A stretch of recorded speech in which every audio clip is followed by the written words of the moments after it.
Bago tayo magsimula sa ating chapter, pwede ba ninyong pindutin ang like button para makita ko kung ilan ang nagbabasa sa ating update na ito. Maraming salamat. Kinben Book 6, Chapter 110. Nasa Calapan City na nga muli ang possession. Isang 6-0 run nga ang ginawa kaagad ng Davao City at tagumpay ang mga ito sa panimulang momentum na dapat daw ay sila ang mauna. Habang pinapatalbog nga ni Mendez ang bola, ay kita niya kaagad ang pagdikit ni Solis at Edwards, kina Maki at Carlo. Habang ang katapatan naman niyang si Duterte ay kalmado, pero ramdam niyang may masamang pinaplano sa kanya. Bagamat hindi ito basta sumasabay kaagad, ay parang ito raw ang mas delikado. Mabilis na ngang lumapit si Marlon at sa pagkaliwa ni Mendez ay doon na nga bumangga si Duterte kay Magbuo. May screen na ngang ginamit si Mendez at sa paglayo niya ay agad na nga siyang umatras sa 3-point area. Napaseryoso nga lang siya nang dumating sa harapan niya si Edwards at ang plano niyang tres ay agad niyang itinigil. Bumigla siya ng yuko at mabilis na umabante sa ilalim ng depensa nito. Dumaan nga siya sa tagiliran ng manlalarong iyon. Nang mga sandaling iyon ay si Carlo naman ay binabantayan ng sentro na si Hermosa. Napalingon naman agad si Edwards sa ginawang duck and move ni Mendez at makikita nga ang pulitong pagdalaw ng mga paa nito. Bumigla ito ng talon pabalik at ang bolang pinapatalbog ng 5'6" na player na iyon ay agad niyang inasinta. Batak sa training sa Amerika si Carl, kaya ang mga galawang Pinoy ay sisiw lang sa kanya. Kayang-kaya niyang makipagsabayan sa bilis ng kahit sinong player sa ligang ito at sigurado akong kayang-kaya rin niya si Abad na tapatan sa oras na makaharap namin sila. Sabi nga ni Coach Danny habang pinagmamasdan ang galawan ni Edwards. Si Ricky naman ay napaseryoso nang si Edwards ay napalo ang bola mula sa kabila niyang kamay. Maging sina Coach ay saya nga ay napakuyom din dahil doon. Nakita kasi nila ang bilis ng kanong iyon at talagang hindi raw iyon basta-basta. Si Duterte naman ang nakasambot ng bola sa hindi kalayuan at bigla niyang ibinato ito sa agresibong si Edwards. Bumulusok ang pasa niya at sa pagsambot nito sa bola ay doon na nga nagwala ang mga manonood. Ang bilis ng player na iyon. Sa pagdribble nga ni Edwards sa bola ay nabigla na lang siya nang nasa tabi na niya si Mendez. Hinangaan nga niya agad ang bilis ng pagresponde nito pero biglang iniiwas ni Edwards ang bola mula sa biglang steal na naman ni Mendez. Si Ricky nga ay napalampas at pinakitaan siya ng manlalarong iyon ng isang Euro step crossover. Kasunod nga noon ay ang pagtalo nito at pagdakdak sa bola. Isang power dunk iyon at ang mga players ng Calapan ay napaseryoso dahil makikita nga si Mendez na nakaupo sa sahig ng court. Sa paglapag nga ni Edwards sa ibaba ng basket ay agad din itong tumakbo pabalik sa side ng Calapan. Sina Solis nga at Duterte ay napakuyom na lang sa lupit ng galawan ni Carl. Kasabay rin noon ay ang pagdagundong ng buong venue dahil sa palabas na ginagawa ng isang bagong manlalaro ng Davao City na hindi mapigilan ng mga manlalaro ng Calapan City. Okay, defense naman. Bulalas pa nga ni Edwards at humanda na nga kaagad ang kanyang mga kakampi. Rinig na rinig nga rin nila ang suporta ng crowd at sa mata nga ng mga manonood na manlalaro ng ibang teams ay tila ba isang bagong team ang kinalabasan ng Davao City Durians dahil sa player na ito na may gold na buhok. Tumayo naman si Ricky at huminga ng malalim. Hindi ko kaya ang isang iyon. Mabilis, mas malaki sa akin. Hindi ko basta mapipigilan ito kung pipilitin ko. Sabi pa nga ni Ricky sa sarili at makikita ngang dumating sa tapat niya sina Carlo at Maki na tinanong kaagad siya kung kumusta. Masaya, sagot ni Mendez at ang dalawa ay napaseryoso sa sagot nitong iyon. Sa pagsambot nga ni Mendez sa bola ay agad niyang pinagmasdan si Edwards. Bigyan mo ako ng screen, Carlo. Bulalas nga ni Ricky na kinaseryoso naman ang dalawa. Pero, sabi naman ni Carlo, pero bakit ba raw siya ko kontra? Sige. Pagdating nga ng bola sa side ng Calapan ay napaseryoso na lang din ang mga players ng Davao at ang mga supporters nila sa switching na nangyari. Si Mendez at Edwards nga ang nagkatapatan at ikinagulat nga ito ni Coach Danny. Kasunod din naman noon ay ang pagngiti niya dahil parang nasisiraan daw ng ulo si Mendez sa gagawin nitong ito.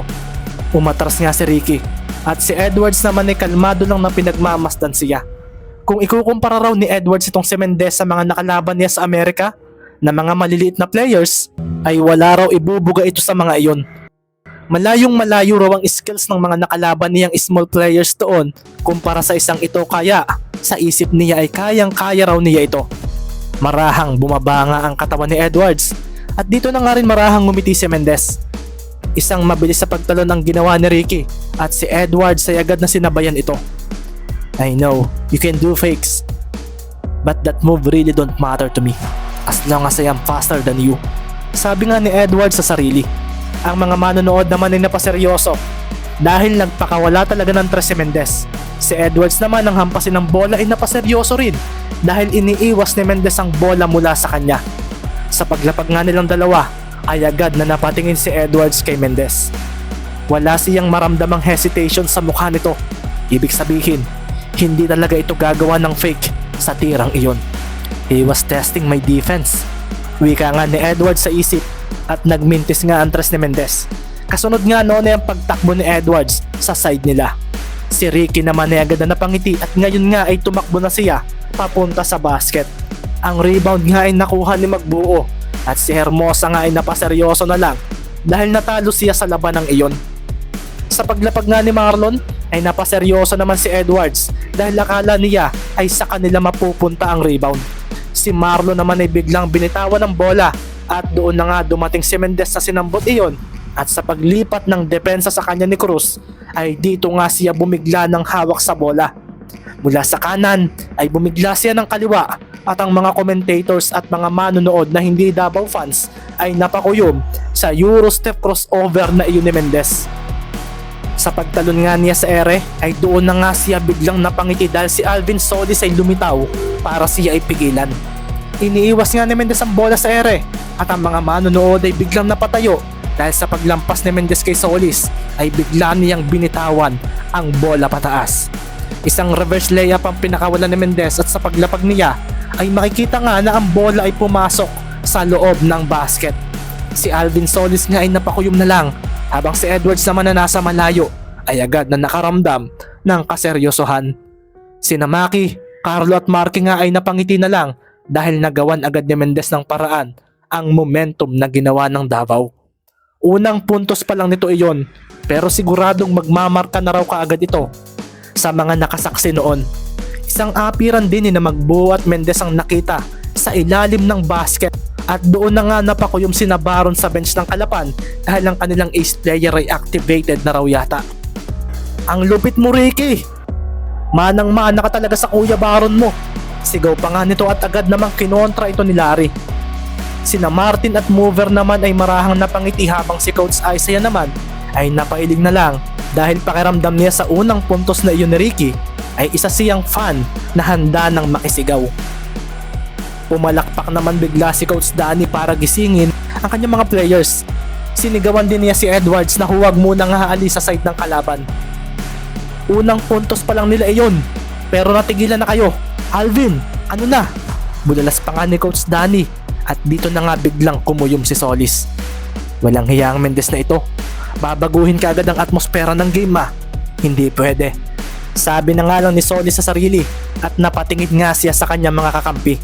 Relax lang team, maganda nga ito. Pampainit ng laban. Seryoso niyang winika at agad nga niyang tinapik sa balikat si Kian Mark. Sa akin mo ipasa ang bola. Tumango naman si Kian. 8-2 ang naging score at mabilis niyang inalis ni Solis ang binigay na impact ng highlight na iyon ni Mendez. Sa pagdatingan ng bola sa side nila ay agad niya itong sinambot mula kay Duterte. Sa pagharap nga niya kay Maki Romero ay tinirahan agad niya ito ng tres. Sinabayan naman ito ni Maki kaso pulido ang tirang iyon na hinalit ang basket. Paatras pa ngang lumayo si Solis mula kay Romero at parang hindi maganda ang tingin nito sa kanyang defender. Kalapan na nga muli ang bola at nabura kaagad ng tres na iyon ang ginawa ni Mendez. Ngayon nga ay si Duterte na muli ang kanyang bantay. Si Marlon ay muli ngang nagbigay ng screen at sa pagkakaroon ng palitan ng defender ay bigla na lang nilampasan ni Ricky si Hermosa. Kasunod nga noon ay ang bounce pass niya papunta kay Marlon. Ito ay para buuin ang pick and roll play na ginawa nila. Pagkasambot nga ni Magbuo sa bola ay agad namang humakbang ng mabilis si Duterte at nagdilim ang paningin. Kinalo nito ang hawak na bola ni Magbuo At si Marlo naman ay bumigla ng hinto at iwas kaso. Mula sa tabi niya ay lumitaw si Solis na hinaklit iyon. Kasunod din noon ay ang pagharang ni Romero sa kanya kaso. Binato ni Solis ang bola sa sahig at pagkakuha ni Edwards doon ay siya naman pagbitaw niya sa bola papunta kay Duterte na bigla na lang lumampas. Hinabol naman ito ni Mendez kaso ipinasa muli nito ang bola kay Edwards na hinabol ni Carlo. Huminto na nga lang bigla si Edwards at biglang tumalon sa 3-point area. Si Carlo naman ay agad na tumalon para humabol kaso biglang ngumiti si Edwards dahil isang extra pass ang kanyang ginawa at doon na nga lumampas si Solis na makikita sa mata ang kaseryosohan. Si Maki naman ay dinikitan ito kaso bumigla si Solis ang paghinto at sa pagbalik ni Maki ay bumigla ng paghawak ng bola ang kalaban.